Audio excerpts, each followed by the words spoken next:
त्यातून 16वा दैवी संपत्ती आणि आसुरी संपत्तीचा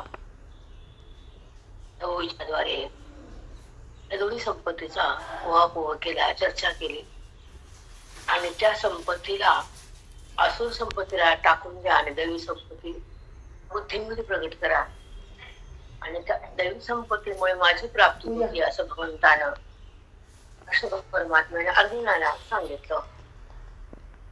जेव्हा जेव्हा आपण व्यवहार करतो तर आपल्याकडे आसुरी संपत्ती आहे का दैवी आहे याची तपासणी आपण केली पाहिजे. आणि आसुरी संपत्ती जर असं त्याचा नाश दैवी संपत्तीने केला पाहिजे. जेव्हा दैवी संपत्ती दया, क्षमा आणि शांती, शांतता, स्थिरता, उदारता, वैराग्यमयता, क्षमाशीलता यांच्या अंगात गुण असतात, नम्रता असते, सहनशीलता जास्त असते, मग दैवी संपत्तीचा उगम होतो. तिथं आसुरी संपत्ती उगवत नाही आणि आसुरी नसल्यानंतर भगवंताची प्राप्ती अवघड नाही अशी चर्चा करून भगवंत पुढे पुढे जातात. अर्जुनाशी बोलतात.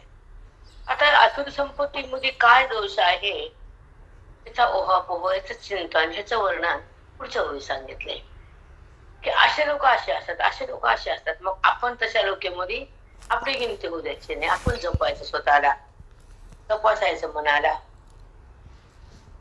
आपल्यापाशी जर दुर्गुण असेल, असुर असेल आपण, तर आपण आसुरी भाव सोडायची तयारी ठाकूय. नुसतं ऐकून जमत नाही. आपण कुणावर क्रोध तयार करत असो तर कुणाबद्दल देश असेल तर थांबवायचा. दया करून क्षमाशील हृदय ठेवायचं आणि शांतता पाळून भगवंताची प्राप्ती करण्यासाठी आपले श्वास खर्च करायचे, आपला वेदाचा अभ्यास चालू ठेवायचा आणि अंतःकरण स्वच्छ करण्यासाठी सत्संग करायचा, अविद्येला टाकण्यासाठी ब्रह्मविद्येला ग्रहण करायचं. ब्रह्मविद्येचा बोध जेव्हा आज जातो, वेदाचा, सत्संगाचा, गीतेचा, ज्ञानेश्वरीचा, पासष्टीचा, अमृतानुभवाचा, हा बोधानं अज्ञान मरण पावतं, नाश होतो त्याचा. तसं बीज भाजूने केलेलाही आम्हा जन्म मरण नाही असं तो कोवाराय सांगतात. ही भाषा वेदाची परिभाषा आहे. पण त्या वाचणाऱ्याला बीज म्हणजे काय कळत नाही, भाजणं म्हणजे माहित नाही. आणि भक्ती असती असेल जेवढी असेल ज्याची त्याची, त्याच्यावर आपण काही कुणाचं अवलोकन करू शकत नाही. कुणाची भक्ती हे आपल्याला काय कळणार त्याला माहिती. कुणाला तो अभंग तालावर म्हणण्यात आनंद येतो, कुणाला भक्तीने म्हणण्यात आनंद येतो आणि कुणाला तो अभंगामध्ये मनाला ठेवून अभंगाचा सार ग्रहण करण्यात आनंद येतो. हा उत्तम असतो. ज्यांना वाचतानाच त्या अभंगाची दशा, अंगाची दशा, स्थिती म्हणतात त्याला. त्याला कळतं बीज म्हणजे काय.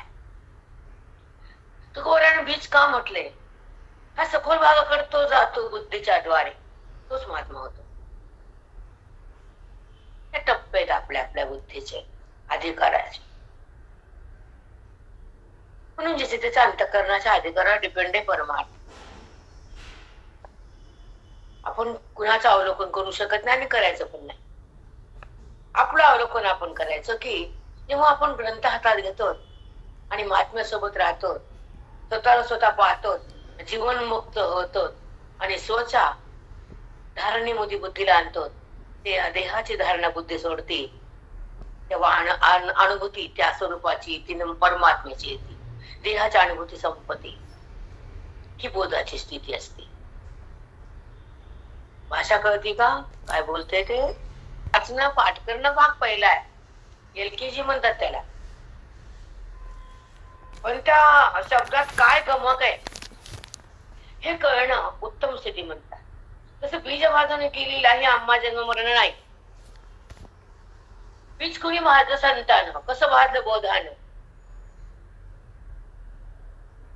जेव्हा संगणाने भासतात तर अग्नीच्या द्वारे कडे, तसं बोधाच्या द्वारे ह्या हृदयाच्या कडेमध्ये अज्ञान भाजलं जातं. मग ते कळतं का काही? अज्ञान आहे का, संपलं का, भाजलं, कुठं कळतं? कच्च्या संगणाचं टरफल भाजल्यावर निघतं, तसं बोधान अज्ञानाचं टरफल निघतं. तेव्हा तुकोबारायांचे अभंग कळतात, वाचून नाही, त्याच्यामध्ये बुद्धी टाकून. हृदयाचा कोमा ज्ञानोबा. काय बोलले आमचे ज्ञानोबा? घेतलं का बुद्धीने त्यांचं बोलणं मनावर? मन जागं झालं का? वेदाकडे आलं का? मनाने देहाला सोडलं का? बोधात मन रंगलं का? ईश्वराचं झालं का? अभेदात आलं का? तन्मय झालं का? बोधामध्ये रमलं का? जगतातून बाहेर निघालं का? हे कोणी बघायचं? आपणच. म्हणून आता असुर संपत्ती काय आहे हे सांगतो तुम्हाला. बीज म्हणजे अज्ञा, त्याला भाजणं म्हणजे मारून टाकणे. ते संपत झालं, मुळा सगळं फेकून दिलं. तुमच्या सोबत आहे ते, जिवंत तुमच्या सोबत आहे. तुम्ही त्याला त्याला पाणी घालतात, खत पाणी, आणि त्याला वाढवतात आणि अहम मध्ये राहतात आणि देहाला पाहतात. हाडाला माझं म्हणतात, जगताकडे लक्ष देतात. बुद्धीला बोधात न ठेवता जगात ठेवतात. वासनेला वाढवतात आणि अज्ञानाला रंगवतात. कर्माला धरतात, स्वरूपाला विसरतात. जगताला बघतात, वृत्तीवर राहतात. का राहता वृत्तीवर? मला काल बोलले मी की 3ची तपस्या सुरू करणार आहे आम्ही. ज्या ठिकाणी ब्रह्ममुहूर्त बेला असते, ब्रह्मबेला, त्या ठिकाणी स्वतःची ओळख होती आणि अमनाचा निग्रह होतो, अभ्यासाती होतो आणि तो महात्मा जगामध्ये महान बनतो. जगाचं जाऊ दे तिकडे खड्ड्यात, आपली तपस्या आपण करा ना. जगाचं काय देणं घेणं? जगताचा बाद असल्यावर जगत कुणाला? तिथे जगतच नाही, तिथे जगदीश्वर आहे. तिथे तू मी नाही, तिथे स्वरूप आहे. तिथे वृत्ती बाजूला जाते, तिथे परमात्मा. तिथे देहभाव बंद होतो, आत्मभाव जागा होतो. ते कोण करतं? संत. तुम्ही नाही. संतच करू शकतात हे का? ईश्वर पण नाही. कालची ओपी गेली ओवी. तू उपाधी बसलाय, आम्ही उपाधित झालो. काय सुंदर होतं ते कालची ओवी. भयानक. आम्ही थकले होते काल आणि टाइम पण नव्हता. भगवंतापेक्षा हा ज्ञानी निरुपाधिक आहे, भगवंत उपाधित आहे. हा चिंतन होतं कालचं सखोल, जे कोणत्या ग्रंथात नाही, कोणत्या सप्त्यात नाही, कोणा कुठंच नाही. कीर्तन फिरतं सोडून द्या. आजकालचा आटंबाचार काय त्याच्यामध्ये. त्यालाच काही माती कळलं, तुम्हाला काय कळून देते? त्याला माहिती का अद्वैतन कुठं, सत्संगन कुठं, काय त्यानं काय केले? काय केलं नाही. असं एखादा त्याला नमस्कार, असं कुठं कुठं एखादा भयंकर ऐकले कीर्तन, आम्ही ऐकले नाही असं नाही. भक्तीच्या पुढे जात नाही तर काय त्याला वेदांत करणार आहे? बुद्धीमध्ये ब्रह्मतत्व प्रगट करत नाही तर काय त्यांना म्हणायचं आम्ही चांगलं? अज्ञानाचा बाध होत नाही तर ते कसे संत आहेत? नामधारक, ज्ञानधारक नाही. तुम्हाला अकला नाही तुम्ही जाता कोण कडवा, त्याला आम्ही काय करा? पोराचा अभ्यास कमी, परीक्षा कमी, मार्क कमी, घातलं मग तिकडं आर्ट, न सायन्स न पियन्स, घातला आर्टला खरड, बस खरडी. सायन्स करतातच येत नाही ना. नेट नाही, सेट नाही, कोणती परीक्षा पास नाही, मग बस अलीकडं. मग क्लर्क, फिल्क, मॅनेजर बँकेत काही पिवो हे होतं का? सीईओ होतं का? ना घेता. आणि बोधाचा पाऊस आणि वेदाचा ध्यास, गीतेचा अभ्यास, मन उदास, त्याला भगवंत भेटतो. कुणाला भेटतो काय? आयरा गेला नटू तयारा. हे वरवर पाऊल मारता करणारे वरी पावतात. मासे दिसतात वरी वरी, पुढ्यात मग हिरे, पाचू, माणिक. समुद्रावर वरी वरी मासे, पकडा मासे. बघा काय करायचं माशाचं ते, आम्ही काय सांगा? तुम्ही बघा ह्या आमचे शब्द काय आहेत ते. वरी वरी मासेच आहेत. हेच समुद्राचा. आणि बुडात गेल्यावर मग माणिक, पाचू, मोती, रसा तळायला हिरे. कोण जातं रसा तळायला? कोण जात नसतं. एखादा असं कुठं कोपऱ्यात कोण आहे जगाच्या, त्यालाच माझे देवाला आम्हाला माहित नाही. आणि मला ओवी सांग, द्रष्टा द्रष्टाचा सखा, धर्म झाला तो पोकारी जे देखा, तरी तारिता तोची दोखा लागील होय. तारिता लागी दोखा तोची होय. ऐका, खूप सुंदर आहे चिंतन. एका शब्दाकडे जाऊ आपण. माऊलीच्या मुखातल्या शब्दाचं बुद्धी जेव्हा अवलोकन करते तेव्हा ती परमेश्वरासोबत असते, देहात नसते. देहात नाही तर देहासोबत कुठले असणार, हे सिद्धांत लक्षात ठेवू जातो. ती बुद्धी देहाची नाही, ते देहात नाही, परमेश्वरासोबत आहे. आणि त्या भगवंताच्या सोबत असताना त्या भगवंताचीच आहे, देहाची नाही, नात्याची नाही. हा सगळं सिद्धांत लिहून ठेवायचा आणि जाणून घ्या लेण्यापेक्षा. ही बुद्धी देहाची तर नाहीच आहे, देहात पण नाहीच आहे, आणि परमेश्वराची आहे, आणि परमेश्वरात लीन झाली आहे, म्हणून ती परमात्म्याशी एकरूप झाली आहे. त्याला आद्वैत स्थिती म्हणतात, त्याला खरी भक्ती म्हणतात, परमसिद्धी म्हणतात, ज्ञानाची बुद्धी म्हणतात, आणि ईश्वराची संगती म्हणतात. त्या ठिकाणी आत्मैक्य म्हणतात, त्या ठिकाणी आनंदाची प्राप्ती म्हणतात. त्या बुद्धीला ब्रह्मतत्व म्हणतात, ब्रह्मवेत्ता म्हणतात. समजलं? 222 मध्ये माऊली काय बोलतात ते ऐका. तैसा द्रष्टा द्रष्टाचा सखा धर्म झाला, तू पोकारी जे देखा. द्रष्टाने अद्रष्ट ह्या लोकात किंवा पर लोकात जे पुण्य पाप कर्म जे होत ते जर चौहाट्यावर मांडलं ते सगळं संपत आणि शून्य हातात येतो. त्याला म्हणतात, काय म्हणतात, एक दैवी संपत्ती असतो, संपत्तीचा भाग म्हणतात अशा लोकांना. हे लोक परलोकात जाण्यासाठी जे काय पाप पुण्य केलं आणि त्याच्या वाट्यावर मांडलं, ते किती बी काम येत नाही, पुढे बी काम येत नाही. हे द्रष्ट आणि अद्रष्ट. जसं म्हणजे हे लोक अद्रष्ट म्हणजे मेल्यावरचा लोक भेटणारा, चंद्रलोक इंद्रलोक जीव लावत त्या लोकाला, ह्या लोकाला, त्या लोकाला. मला काल म्हणते की त्याला नरकात नेत नाही देऊ, तिकडे तिकडे द्यावं लागते. मग दोन्ही लोक तिथे पुण्य काम येत नाही का? दांभिक वाट्यावर मांडतात किरेड, डांगुरा पिटतात. आता पुढे तेच ओव येतात. चला पुढे. तरी तारिता तोची दोखा लागी होय. दोखा म्हणजे दोष, ते पुण्य आणि पाप दोषाला कारणीभूत होतं, माझी प्राप्ती होत नाही. म्हणून वाचेचा चौबारा म्हणजे वाचेमध्ये ते केलेल्या कर्माचा चौबारा म्हणजे डांगुरा पिटणं सांगणं. हे वातीवाल्या करा. मी काल बघितलं नंदीवर वाती करताना आम्ही की कोणत्या वेळेस काय आवश्यकता असते,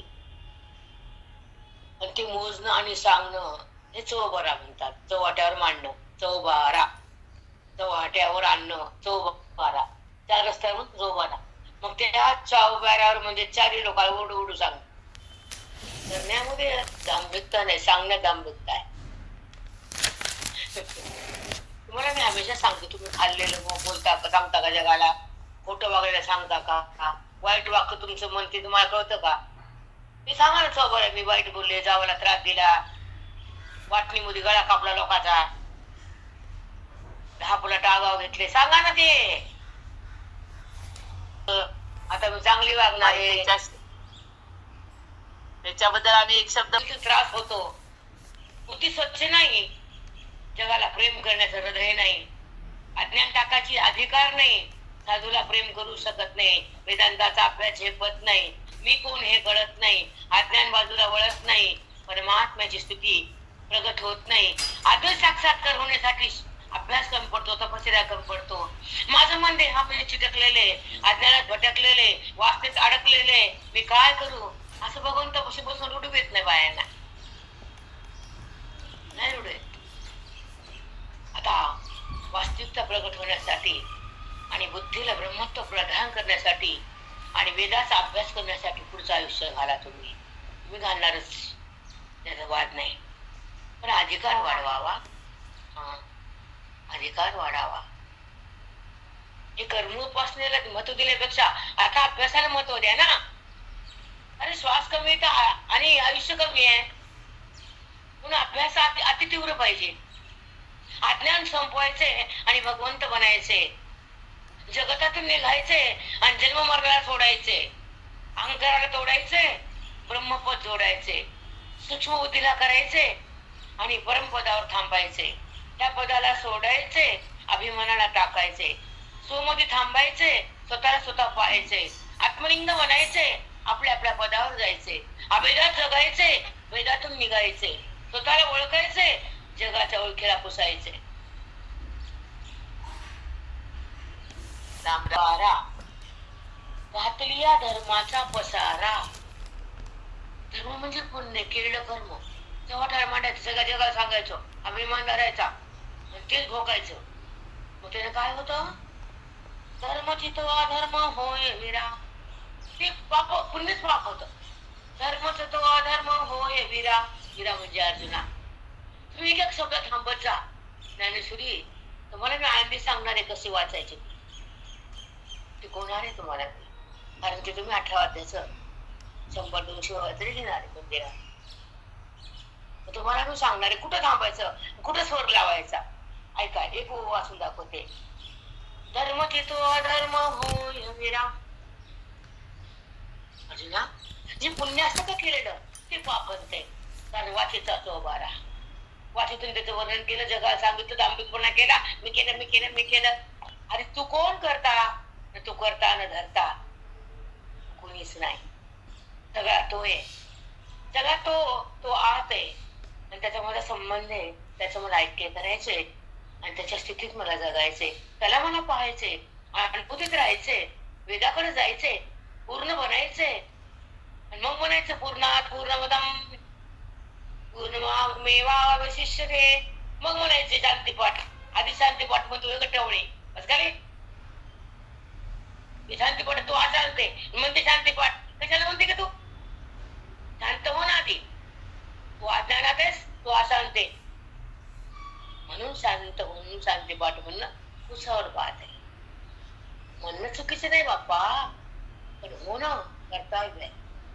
बुद्धीनं शांत होणं आणि शांतीत राहणं आणि शांतीचा अभ्यास करणं. शांत म्हणजे परमात्म्यामध्ये बुद्धीचा लय करणं, त्याला शोभतो शांतीपाठ. ओम शांती शांती शांती. गबस झाली शांती शांती म्हणते ना, अशांत राहती. कशाला म्हणते का तू? शांतीपाठ घेऊ नको, घेऊ नको शांतीपाठ. घेत गिराय तू काहीतरी म्हणते, फुसफुस करते. पुढे घर बोलले ते लागत असते आणि आम्हाला बोलावं लागते. चला, घातलिया धर्माचा पसारा. धर्मचा तो अधर्म होय वीरा. तो दंभ जाणे. ज्यानं धर्माचा चौबरात पसारा घातला, चौकट सांगितलं, डांगोरा पिटला. अर्जुना, तो दंभ जाणे, तो दांभिकपणा आहे. तसं करू नको. तू दंभात आहेस, माझ्यात कुठेच मग अर्जुना. हो देवा, काय शब्द बोलतात माऊलीचे. जेव्हा तुम्हाला कळलं ना, अनुभूती देताल ना, मग समजेल तुम्हाला की माऊली काय आहे, वेद काय आहे, मोक्ष काय आहे. आता काय करणार हो? अभ्यास करत राहिल्यानंतर पुढचं फळ मिळणार ना, ते पाहिजे. चला, आता मूर्खाची या जीवे. मूर्ख लोक आहेत ना, पागल, संसाराने भरलेले, भरकटलेले, परमात्मा लोकाला बोलणारे टच. हे मूर्ख नालायक लोक. ऐका, ते कसे असतात नालायक. आता मूर्खाची या जिभे अक्षराचा अमुका शुभे. कुठलं ऐकलं वाचलं एखादं येत काहीतरी देवाचं चलता फिरता कुठं ऐकून बघून आणि फोन मध्ये बघून एखादा शब्द पाठवतो त्यांना कुठला तरी जाऊ दे उद्या. अक्षरा मूर्खाची या जिभे अक्षराचा अंबुका शुभे. एखाद्या शब्दाचं काय अवलोकन झालं, शिलतोडा पडला जिभेवर एखाद्या अक्षराचा, फुगतो ते कसं फुगतो बघा, कसं नाचवतो बघा. ऐका, आणि तो ब्रह्मसभे अक्षराचा अंबुका शुभे. एखादा अक्षर कळालं त्याला मग काय करतो ते, तुला कसं वाटतं. ऐका, आणि तो ब्रह्मसभे न रिझे जैसा. तो ब्रह्मसभे त्याला तुच्छ समजतो. तुम्हाला किती येते एखादा अक्षर त्याला, एखादं वाक्य कुठलं ऐकलं, फोन मध्ये बघितलं, युट्यूब मध्ये सगळे नाचतात. मग तो काय करतो, ब्रह्मसभेत त्याला समाधान होत नाही, त्याला तुच्छ समजतो. म्हणतो मला काय, मी काय कमी का, मला नाही येते म्हणते. बाबा बघा आता कसं आहे, पुढे सांगितलं त्या धम्म लोक कसे असतात, मूर्ख लोक कसे असतात आणि असुरी संपत्ती लोक कसे असतात. जगात खूप आहे, तिथे सांगायचं काम नाही. तुम्हाला दिसतं, रस्त्यात दिसते, घरात पाहुण्यात जाताना येताना दिसतंय. ऐका काय पुढे झाली.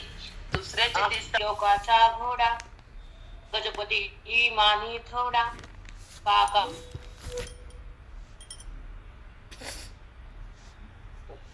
ते म्हणतो कंपन आलेला की सगळं जिंकलं सगळं जिंकलं म्हणतो. आणि सड्याचे 10 कंपनापर्यंत त्याचं 10 किती असते जेवढं कंपन तेवढं. म्हणून सड्याचं उदाहरण दिलं. आणि अगोदर ऐका, माधुरी लोकाचा घोडा, एखाद्यापाशी घोडा आहे मोठा आहे छान आहे, तो इंद्राचा घोडा आहे का ते नाही, इंद्राचा घोडा खूप सावर आहे. आणि ह्या लोकांचा त्याच्यात चाबूक घेतला बसला घोड्या, त्याला वाटतं मी इंद्राच्या घोड्यापेक्षा मोठा झालो. तसं साधारण काही का कर्म केलं त्याला वाटतं मी जगात मोठं कर्म केलं. नाही बाप्पा नाही. मला मी काल घडले सांगितलं म्हणणार मधा मैयाच्या काठावर 40 मिनिटामध्ये त्या लोकांना आम्हाला 40 लोकांचा स्वयंपाक केला.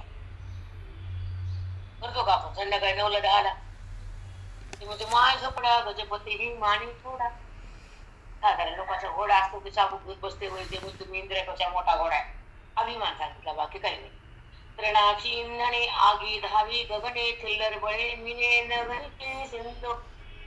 बघा, तृणाची इंधने, गवताला आग लागली ती आकाशापर्यंत जाते का नाही. आता थिल्लर बळे मिने, बघा थिल्लर म्हणजे डबकं, डबक्याचं पाणी, पाण्यातला मासा काय करतो त्याला काय म्हणतो, त्या डबक्यातला मासा म्हणतो मी समुद्रापेक्षा मोठ्या पाण्यात आहे. पुढचं वाचते आहे का, थिल्लर बळे मिने न घनिजे सिंधू. त्या डबक्यातला मासा म्हणतो मी समुद्रापेक्षा मोठ्या पाण्यात आहे. डबक्यातला मासा समुद्र केवढा आहे बघा. हे सांगितले असुरी संपत्तीचा ओहापोहाला उदाहरण दिले अनभरायला अर्जुनासाठी. आता ऐका, तैसा माझे स्त्रिया धणे. आता आलं सिद्धांतावर.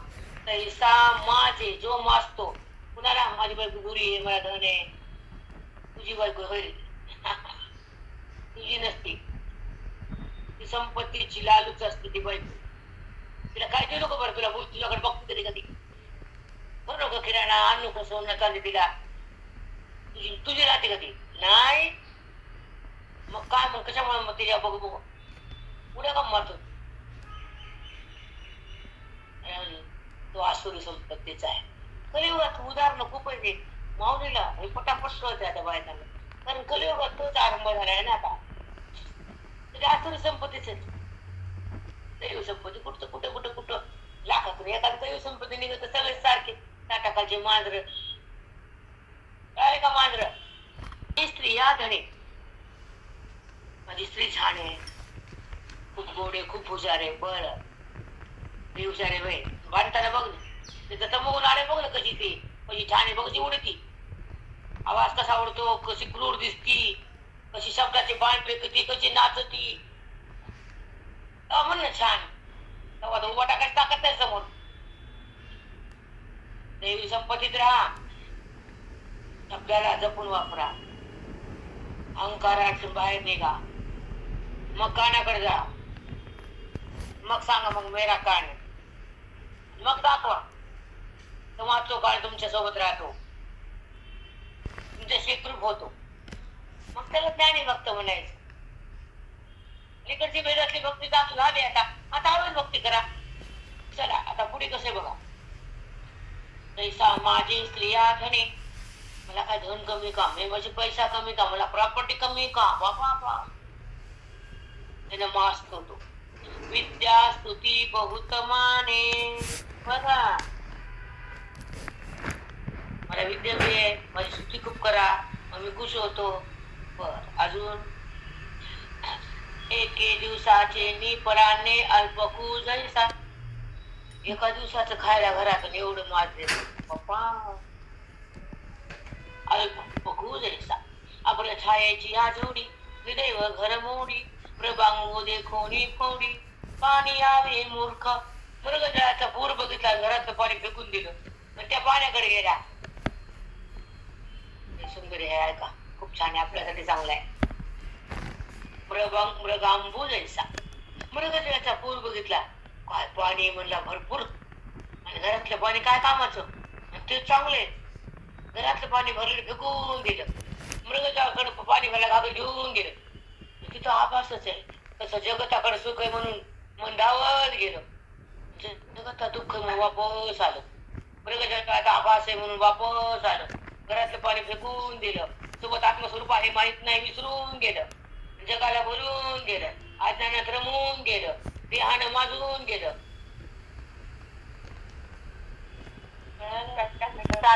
बंद करून अज्ञानाचं दार उघडून आज जावं तिनं आणि मग स्वतःला पाहावं. आनंदात राहावं. आनंदरूप व्हावं. आनंदात राहावं. आनंदरूप व्हावं. अज्ञानाचं दार काढावं आणि संतांच्या सभेमध्ये आयुष्य काढ. आपण खर्च करावं. बाकीचं काय खरंय हो. केलेलं कर्म पाप पुण्य त्याचं भोगायला संपत. पुण्य संपत. पापही संपत. पुन्हा अज्ञान डोक्यावर येतं. काय हो कशात काय आहे कळलं तुम्हाला बापा. आत्मचिंतनासारखं जगात वैभव नाही. इकडे कोणी कुत्र येत नाही. काय करावं काय आम्ही. मग मी बघते आईचे व्हिडिओ काढले. मला बघा किती कशाचा मला आपण जागेवर नाही. कशाची लाईक देवा म्हणलं. आपला अधिकार आपली योग्यता आपली स्थिती आपली अनुभूती आपण वाढवायची. ती लाईक वाढू का चुलीत जाऊ तिकडे. काय करायचे जगाशी. काय जग बुडायला काय उडालं काय करायचे काय आम्हाला. असे लाईक कुणाचं काय संबंध. परमात्म्याचा संबंध आणि अभेदाचा उत्कर्ष प्रत्येकीचा बात हे करणं आमचं कर्तव्य आहे. बाकीचे काय लाईक वाढले घुटले खटले काय करायचे काय खट्यात ते चांगल्याचं गिऱ्हाईक नसतं माहितच आहे. कलियुग माहितच आहे. सोडून द्यायचं पुढे चालायचं. आता ऐका एक मिनिट.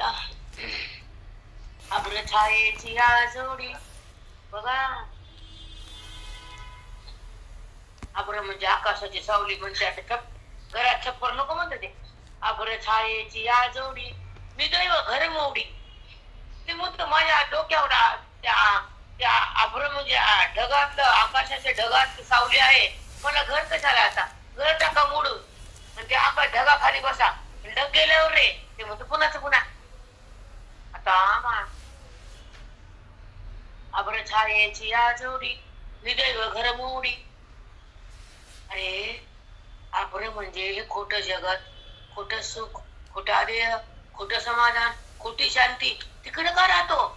आत्मशांतीपासून वंचित का होतोस. भगवंताच्या ज्ञानाला सोडून अज्ञानात का येतोस. हे सोडून दिलं ते धरलं. अब्र छायेची या जोडी निदैव घर मोडी.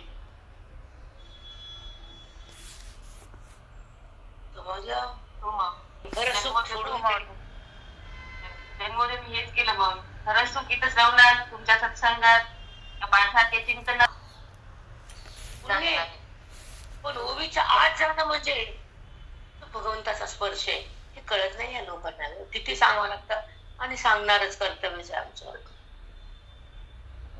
निदैव घर मोडी अब्र छायेची या जोडी. डोक्यात आकाश आहे आभाळ आहे. आता हे घर कशाला. आता धन श्री पुत्रे आत्मसुख कशाला. पागल का तू. हे कुणाची कोण आहे काय संबंध आहे. पागलच. एवढी चांगली उपाधी मिळाली काय फायदा केला. आपण पुण्य जोडलं दुसरं काय.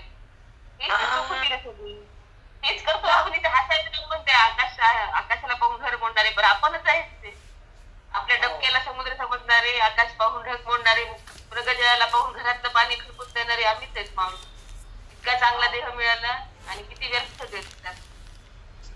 पुण्यासाठी माती घातला बाप्पा. खरंच मूल्यवान आहे. किती मूल्यवान किती सुखासुखी हे ज्ञान आहे. ते सोडून दिलं एवढ्या दुःखात कष्टात त्रासात मी केलेलं ते केलेलं गमलं जाते. काहीच राहिले की छायेची या जोडी निदैव घर मोडी. मृगांबू देखोने फोडी पाणीयाचे मूर्ख. बाबा मृगजळ देऊन पाणी फेकून दिलं. पाणी आडे मूर्ख. किती मूर्ख लोक आहेत. मृगजळाच्या पाण्याला हाय म्हणते आणि मला नाही म्हणते. जगाला हाय म्हणते आणि जगामध्ये व्यापक आहे मला नाही म्हणते. मला न जाणता खोट्याला मानते. वृत्तीवर येते प्राणायाम करते, भ्रमामध्ये जगते, वासनेत येते, वृत्तीवर राहते, विषयाकडे जाते, स्वतःला विसरून जगाला पाहते. बाप्पा, नारायण नारायण, याच्यापेक्षा कुठं सुख नाही, कुठं सुख नाही. परिस्थिती आहे खरी. काय ग्रंथाला कधी कमी होती, सद्गुरूशिवाय काहीच कळत नाही. किती वाचलं म्हणलं तरी काहीच कळत नसतं. किती लिहा वाचा ऐका काही होत बळगृप्त संतामुळे उतने जी संपत्ती विसे तो दर्पणा अनारिसे न बोलोगे. ते मौनायसे असे नाना लोक किती बोलवले यांच्याबद्दल, त्या मूर्ख लोकांसाठी. ते मौनायसे असे लोक खूप जगात, त्यांना किती बोल यांच्याबद्दल. उतने जे संपत्ती मिसे, संपत्तीच्या रूपाने उन्मंत होतात, उन्माद होतो, त्यांच्या जीवीला लगाम राहत नाही. संपत्ती मिसे, या लोकांना हे होई दाखवा वाचून उन्माद झालेत ना लोक. ते त्याला वाचा म्हणा, इकडे या म्हणा, येत नाही ते कसे घेते. उतने ते संपत्ती मिसे उन्मंत होतात, उन्माद करतात. तो दर्पगा अनारिसे न बोलो दे. अशा लोकाला दर्प म्हणतात. या लोकांचं वर्णन तुला मी सांगितलंय. आता पुढे, आणि जगा वेदी विश्वास आणि विश्वासी पूज्यीश, जगी एक तेजस सूर्याची हा. ऐका आता, खूप सुंदर आहे.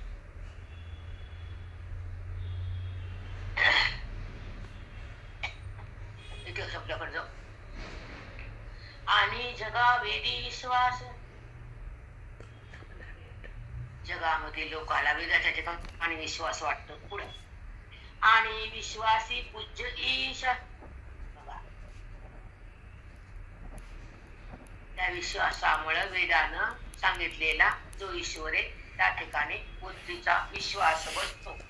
पुढे, जगी एक तेजस सूर्याची हा.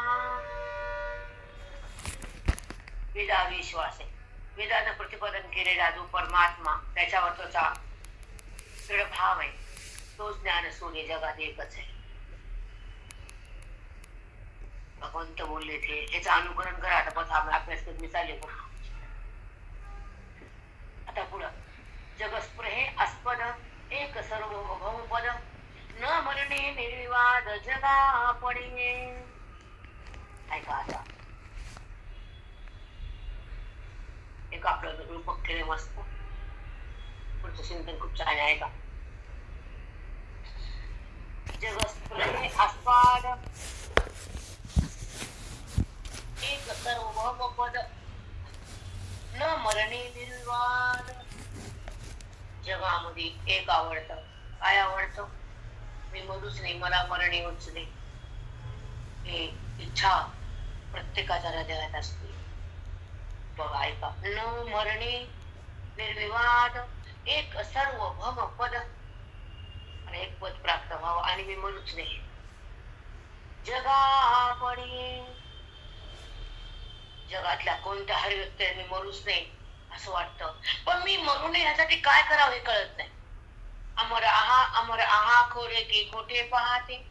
तुम्ही अमरच आहे, तुम्ही मरणार नाहीतच, पण तुम्ही जन्म मरण का देतात याच्याबद्दल थोडं बोलू आपण, मग तुम्हाला वगैरे कळेल. हे बोलू का? हॅलो, हो माऊली. अस्पाद, जगतामध्ये एक आवड निर्माण होती, मी मरूच नाही. मग पुढे काय झालं? एक सर्वभौम पद, एक पद आहे, ते ब्रह्मपद आहे. पण त्या लोकांना देह पदावर राहण्याची सवय, पण त्यांना इच्छा न मरण्याची. मग ज्याला मरा वाटत नाही, त्याला अमर व्हायचंय, तू स्वतः अमरच आहेस ना, ज्ञानाकडे ये ना, तर त्याला स्वतः पाहणं, स्वतःच्या पदावर ये ना, देहपद सोडण्यासाठी ब्रह्मज्ञान घे ना, तर संघात राहणं. आयुष्याचं धन म्हणजे ब्रह्मपद आहे. बुद्धीला विचारधाराकडे नेणं म्हणजे विवेक आहे, आणि बुद्धीचा बाध हे ज्ञानाचं फल आहे. बुद्धी या देहातून रक्ते ज्ञानमय होते. आबादी तत्वाकडे जाती आणि जगताचा बात करून ती स्वरूपामध्ये राहती. त्याला म्हणतात सर्वभौम पदावर येती. पांडुरंगा तुझ्या वेदातून ज्या चिंतनातून जी बुद्धी परमपदावर जाते आणि मोक्ष रूप होती, स्वतःला पाहते आणि ती अज्ञानाच्या खाईतून वर येते. तेव्हा तिला स्वतःची ओळख होती. तेव्हा तिला हरिपद प्राप्त होतं, ती हरिरूप होती. तेव्हा तिला हरी कळतो, तिला हरी मिळतो. तिला हरी कळतो, तिला हरी मिळतो, तो हरिरूप होती. आणि पाठ म्हणतात त्याला हरी कळतो, हरी मिळतो, हरिरूप होती, ती हरी झाली. आता काय झालं बेटा सांगा पण नाही मला तुला. पुण्याची गणना कोण करे. आणि ह्या तुम्हाला भगवंत द्यायला मी निमित्त आहे. हे शब्द हे स्फुरण सोपं नाहीये मायाताई. हो माऊली. कसं आहे रोज त्याचं वाटत नाही काय किंमत. फुकट म्हणजे इच्छा कोणती इच्छा मी जगामध्ये आनंद भोगावा, मी मरूच नाही. असं प्रत्येक जीवाला प्राणी मात्राला इच्छा होती मी मरू नये. मग मरू नये तर काय करावं? अज्ञानाला मारावं, स्वरूपाने उरावं, वेदाला सारावं, अवेदात्मक जगावं, बुद्धीला परमेश्वराकडे न्यावं, आत्मचिंतन घ्यावं, सत्संगात राहावं आणि वेदाचं ज्ञान हृदयात भरावं, भूमीतून मुक्त व्हावं आणि सत्स्वरूपाला प्राप्त व्हावं, हे भावातून बाहेर यावं, वेदाला मारून हृदय स्वच्छ करावं आणि आपलं रूप आपण पाहावं, आपण त्या शब्दाच्या अनुभवात राहावं, माऊलीचं ज्ञान सतत बुद्धीमध्ये अवलोकन करावं, सत्संगाचा लाभ घ्यावा आणि वेदाचा अभ्यास हृदयानं करावा, मनानं मुक्तीच्या घरात राहण्यासाठी आटोकाट प्रयत्न करावा, वैराग्याचा दिवा लावावा आणि बोधाचं तेल टाकावं आणि माऊलीचा अभ्यास करून माऊलीचं चिंतन, माऊलीची ओवी, माऊलीचा भावार्थ हृदयानं चाखावा. जीविने नाही, जीविने नाही, हृदयामध्ये तो बोध उतरावा, अभेदाचा चमत्कार व्हावा, मनाने नमस्कार करावा आणि त्याने भगवंताच्या स्वरूपामध्ये प्रवेश न करावा. जे मन संकल्प विकल्प करतं, जे मन देहाला करतं, जे मन पाप पुण्य करतं, ते मन विधान स्वच्छ होतं, बोधानं पवित्र होतं आणि साधूच्या संगतीत ते मुक्त होतं आणि स्वरूपावर राहतं. ते अमर होतं, ते मरत नाही, ते अमर होतं. त्याची स्पृहा पूर्ण होती, त्याची इच्छा साधू पूर्ण करतात कारण त्याच्या चित्तात ते बोध भरतात, त्याचं अज्ञान भरतात, ते स्वरूपानं उरतो आणि तो परब्रह्म बनतो. तेव्हा त्याला मरण नाही, त्याला जन्म नाही, त्याची स्पृहा पूर्ण होती. ही माऊलीची उभी तुम्हाला स्वच्छंद करते, माऊलीची उभी तुम्हाला आत्मस्वरूपाकडे नेते. माऊलीचं ज्ञान अज्ञानाला मारायला लावतं आणि बुद्धीला ब्रह्मपद देतं की आमची माऊली लहान नाही. नाळवली सोडू नका, पंढरपूर विसरू नका आणि वेदाकडं घसरल्याशिवाय जगू नका, तीन सोडू नका. माऊली, पंढरपूर, ज्ञानेश्वर, सत्संग, साधुबोध हे सोडू नका. बाकी काय करा की न करा आम्ही सांगत नाही, पण हे कमी बरोबर. याच्याशिवाय गती नाही, याच्याशिवाय मती खरी नाही, याच्याशिवाय उद्धाराची स्थिती नाही, याच्याशिवाय आपलं पद आपल्याला मिळत नाही. आणि हे सोडण्यामध्ये खरा आनंद नाही, बाकीचा आनंद याच्यामधून मिळतोच, ते सोडून द्या. चला,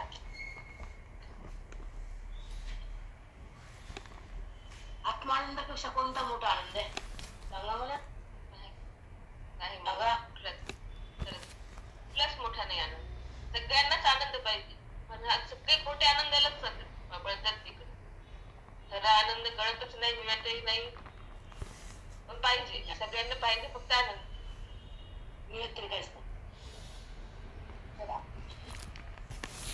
जग स्प्रेहे अस्पद एक सर्व भवमपद. एक पद मिळव त्या ठिकाणी कोणी उतरले त्याचं पद संपूर्ण त्याला मरण येऊ नये. न मरणे निर्विवाद जगा पडिये. सगळ्या जगाला वाटतं मरूच नाही, पण त्यांचं अज्ञान मरत नाही, जन्म मरण थांबत नाही, त्यांचा आनंद त्याला खरा मिळत नाही, स्वानंद त्यांना भोगता येत नाही, विषयात आनंद ते टाकत नाही, वृत्तीवृत्ती निघत नाही, वेदाला ते सोडत नाही, अविद्यात्मक जगत नाही, वेदाकडे येत नाही, गुरुचा सद्गुरूंची दीक्षा घेत नाही, स्वतःला स्वतः पाहत नाही, म्हणून त्याला खरा आनंद होत नाही. म्हणून ते बद्ध राहिल्याशिवाय दुसरा पर्याय नाही. साष्टांग दंडवत माऊली.